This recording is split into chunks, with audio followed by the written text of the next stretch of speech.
जिसमें जो खुलासे हो रहे हैं वो बेहद ही चौंकाने वाले हैं। आईपीएस की पत्नी ने जो आरोप लगाए हैं वो कई तरह के सवाल भी खड़े कर रहे हैं। आईपीएस सुसाइड की मिस्ट्री क्या है, पूरे मामले की हिस्ट्री, मेंटल टॉर्चर की थ्योरी, क्या अब खुलेगी पूरी स्टोरी। चंडीगढ़ के पुलिस महकमे में उस वक्त हड़कंप मच गया जब हरियाणा पुलिस के वरिष्ठ अधिकारी एडीजीपी वाई पूरन कुमार की मौत की खबर सामने आई। एक तरफ पूरे मामले पर हरियाणा की राजनीति का पारा हाई है, तो वहीं दूसरी तरफ दलितों ने चंडीगढ़ में महापंचायत बुलाई। सीएम सैनी ने पहले ही इसे बहुत दुखद हादसा बता चुके हैं, साथ ही दोषियों को सजा दिलाने की बात कह चुके हैं। सबसे पहले आप ये जानिए कि वाई एस पूरन कुमार थे कौन। आंध्र प्रदेश के रहने वाले थे आईपीएस पूरन कुमार। पूरन कुमार अनुसूचित जाति समुदाय से ताल्लुक। आईपीएस पूरन कुमार पहले भी लगा चुके हैं डीजीपी पर आरोप।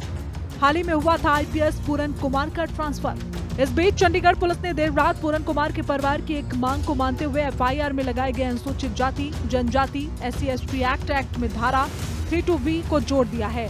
परिवार लगातार ये धारा जोड़ने की मांग कर रहा था। परिवार का कहना था कि एफआईआर में SC/ST एक्ट को लगाया गया है, लेकिन उसके सख्त सेक्शन नहीं लगाए गए हैं। अनुसूचित जाति जनजाति एक्ट की धारा 32V के प्रावधान को तब लागू किया जाता है जब किसी अनुसूचित जाति या जनजाति के व्यक्ति को उसकी जाति के आधार पर गंभीर चोट या मृत्यु का सामना करना पड़ता है। एफआईआर में जोड़ी गई इस नई धारा में प्रावधान ये है कि अगर किसी अनुसूचित जाति या जनजाति के व्यक्ति के साथ उसकी जाति के कारण ऐसा अपराध किया जाए जिससे उसकी गंभीर चोट या मौत हो जाए तो दोषी को आजीवन कारावास और जुर्माने की सजा हो सकती है। पहले दर्ज की गई धाराओं में अधिकतम सजा 5 साल तक थी, जबकि इस नई धारा में आजीवन कारावास का प्रावधान है। आईपीएस पूरन का पोस्टमार्टम अब तक नहीं हुआ, जिस पर कई सवाल उठ रहे हैं। वहीं देश भर के दलित संगठनों में आक्रोश है, वहीं पुलिस जांच में जुटी हुई है और पुलिस ने पूरे घटनास्थल को सील कर दिया है। बेसमेंट गेट और हर कमरे का विस्तार से फॉरेंसिक निरीक्षण किया जा रहा है। जांच के दौरान आईपीएस पूरन कुमार की तरफ से लिखा गया सुसाइड नोट भी बरामद हुआ है। कई बड़े अफसरों पर आरोपों की छड़ी लगाई गई है। 2020 में भेदभाव, अपमान, मानसिक उत्पीड़न शुरू हुआ। तत्कालीन डीजीपी मनोज यादव ने मेरा उत्पीड़न शुरू किया। हरियाणा कैडर के अन्य अधिकारी आज भी प्रताड़ित कर रहे हैं। तत्कालीन एसीएस गृह राजीव अरोड़ा ने मुझे छुट्टियां नहीं दी। मैं अपने बीमार पिता से मिलने तक नहीं जा सका। वर्षों तक मुझे मानसिक प्रताड़ना से गुजरना पड़ा। मेरे खिलाफ छद्म नामों से दुर्भावनापूर्ण शिकायतें की गयी। सार्वजनिक रूप से मुझे अपमानित और शर्मिंदा किया गया। मेरे द्वारा की गई शिकायतों की जांच तक नहीं की गई। सरकारी आवास के लिए मेरे ऊपर अतिरिक्त नियम लागू किए।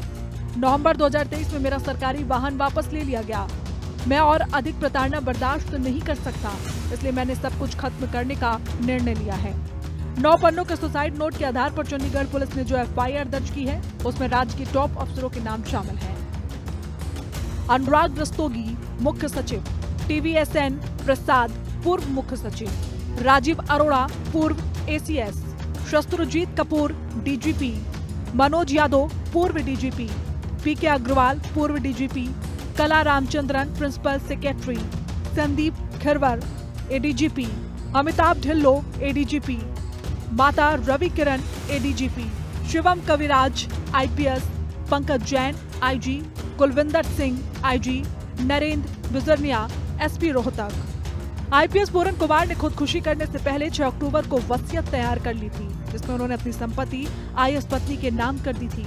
परिवार का आरोप है कि उन्हें इतना प्रताड़ित किया गया था कि वो अंदर के घाव को कभी नहीं भर पाए। ब्यूरो रिपोर्ट, हिंदी खबर। यूपी में अपराधियों, उपद्रवियों